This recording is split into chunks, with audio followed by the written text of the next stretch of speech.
వాణిజ్య సరళిలో సాగయ్యే దుంపజాతి కూరగాయ పంటల్లో కందను ప్రధానంగా చెప్పుకోవచ్చు. కంద ఎక్కువగా గోదావరి జిల్లాల్లోనూ, కృష్ణా, గుంటూరు, ఉమ్మడి ఖమ్మం జిల్లాల్లో అధికంగా సాగవుతుంది. ఈ పంటను విత్తేందుకు రైతులు సిద్ధమవుతున్నారు. కంద పంటలో ఎకరానికి వచ్చిన మొత్తం దిగుబడిలో దాదాపు 25% విత్తనానికి సరిపోతుంది. కాబట్టి రైతులు విత్తనం ఎంపిక దగ్గర నుంచి ప్రతి దశలోనూ శాస్త్రీయతను జోడించినట్లయితే ఎకరాకు 30 టన్నుల వరకు అధిక దిగుబడులు పొందే అవకాశం ఉంది. కాబట్టి కంద సాగు చేసే రైతాంగం ఎలాంటి మెళకువలు పాటించాలో తెలుసుకుందాం.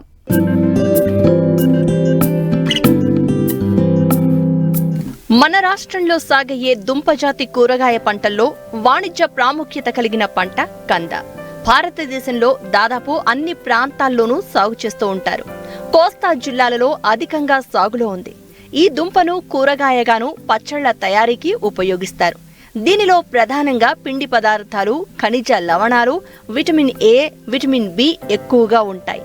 నల్లరేగడి నేలల్లో మే, జూన్ మాసాల్లో దుంప నాటుకుంటే అధిక దిగుబడి వస్తుంది. ఉభయ గోదావరి జిల్లాల్లో నవంబర్, డిసెంబర్ నెలల్లో కూడా నాటవచ్చు. కంద సాగుకు నీటి వనరులు కలిగి ఉండి నీరు బయటకు పోయే సౌకర్యం ఉన్న సారవంత నేలలు అనుకూలం. వేసవిలో భూమిని 30 నుంచి 40 సెంటీమీటర్ల లోతుగా దున్నాలి. మన ప్రాంతంలో ప్రధానంగా గజేంద్ర రకం ఎక్కువగా సాగులో ఉంది. దీని పంటకాలం 7 నుంచి 8 నెలలు. లంక భూముల్లో దీని విస్తీర్ణం ఎక్కువగా ఉంది. అలాగే ఆదాయం కూడా ఎక్కువగా వస్తుంది. దీంతో రైతులు ఎక్కువగా కంద సాగు వైపు మొగ్గు చూపుతున్నారు. విత్తనం ఎంపిక, సాగు యాజమాన్యంలో తగిన మెళకువలు పాటిస్తే అధిక దిగుబడులను సాధించవచ్చంటున్నారు ఘంటసాల కృషి విజ్ఞాన కేంద్రం సీనియర్ శాస్త్రవేత్త డాక్టర్ పి. సుధా జాకబ్. మన రాష్ట్రంలో ప్రధానంగా రకాలు గమనించినట్టయితే గజేంద్ర అనేటువంటి ఇంప్రూవ్ చేసినటువంటి రకం డాక్టర్ వైఎస్ఆర్ హార్టికల్చర్ యూనివర్సిటీ నుంచి విడుదల చేయబడింది. ఇది అధిక దిగుబడినిచ్చేటువంటి రకం, తీపిగా ఉంటుంది, ఆక్సలేట్స్ తక్కువగా ఉంటుంది కనుక ఇది ఈ సాగులో ఎక్కువగా ప్రాచుర్యంలో ఉంది. మనం వేసుకున్నటువంటి విత్తనాన్ని తెగుళ్ళు, పురుగులు లేనటువంటి ఆశించినటువంటి దాన్ని మనం ఎంపిక చేసుకోవాల్సినటువంటి అవసరం ఉంటుంది. దాదాపు 300 గ్రాములు ఉండేటువంటి దుంపని మనం నాటుకోవాలి. ఒకవేళ దుంప పెద్దగా ఉన్నట్టయితే దాన్ని కన్నులు ఉండేటట్టు కోసుకొని నాటుకోవాల్సినటువంటి అవసరం ఉంటుంది. ఈ విత్తనాన్ని నాటే ముందే ఈ యొక్క దుంపలకి శుద్ధి చేయాల్సినటువంటి అవసరం ఉంటుంది. 1 లీటర్ నీళ్ళకి 2.5 మిల్లీలీటర్ల మోనోక్రోటోఫాసు, 5 గ్రాములు కాపర్ ఆక్సిక్లోరైడ్ కలిపేసుకొని ఆ ద్రావణంలో 15 నిమిషాల పాటు ఈ దుంపల్ని మనం నానబెట్టినట్టయితే దుంప ద్వారా ఆశించేటువంటి శిలీంద్ర సంబంధమైనటువంటి తెగుళ్ళు రాకుండా ఉండటానికి ఇది సహాయం చేస్తూ ఉంటుంది. కనుక తప్పనిసరిగా శుద్ధి చేయడం అనేది చాలా ముఖ్యమైనటువంటి పద్ధతి. ఈ దుంపలు చేసుకుంటానికి ముందే ప్రధాన పొలాన్ని మనం తయారు చేసుకోవాల్సినటువంటి అవసరం ఉంటుంది. లోతుగా దుక్కు చేయాలి. చివరి దుక్కులో మనం 10 టన్నులు పశువుల ఎరువుని మనం 1 ఎకరానికి మనం వేసుకోవాల్సిన అవసరం ఉంది.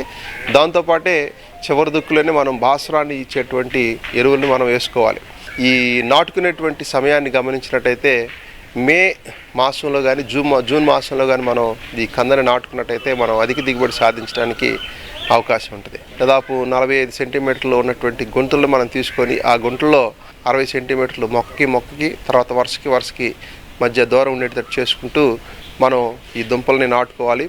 కందలో అంతర కృషి చేయడానికి అవకాశం ఉండదు.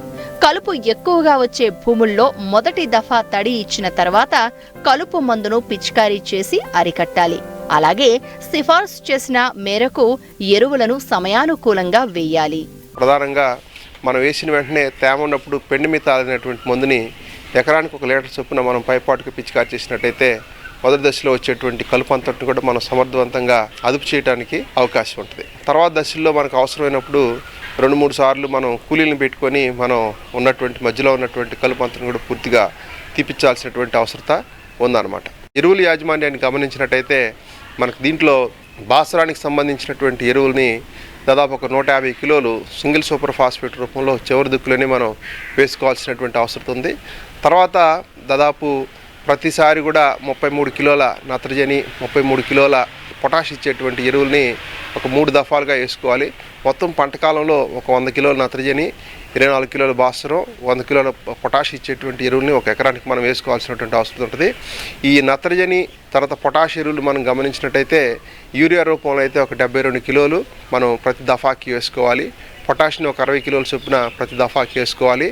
మొక్క వేసిన తర్వాత 40 రోజులకి, 80 రోజులకి, 120 రోజులకి మనం ఈ యొక్క ఎరువుల్ని 3 దఫాలుగా మనం సమానంగా మనం వేసుకున్నట్టయితే మొక్కకి సక్రమంగా ఎరువులు అంది పంట దిగుబడి బాగుంటుంది, పంట పెరుగుదల కూడా బాగుండి మంచి నాణ్యమైనటువంటి దుంపల్ని మనం ఉత్పత్తి చేయడానికి అవకాశం ఉంటుంది.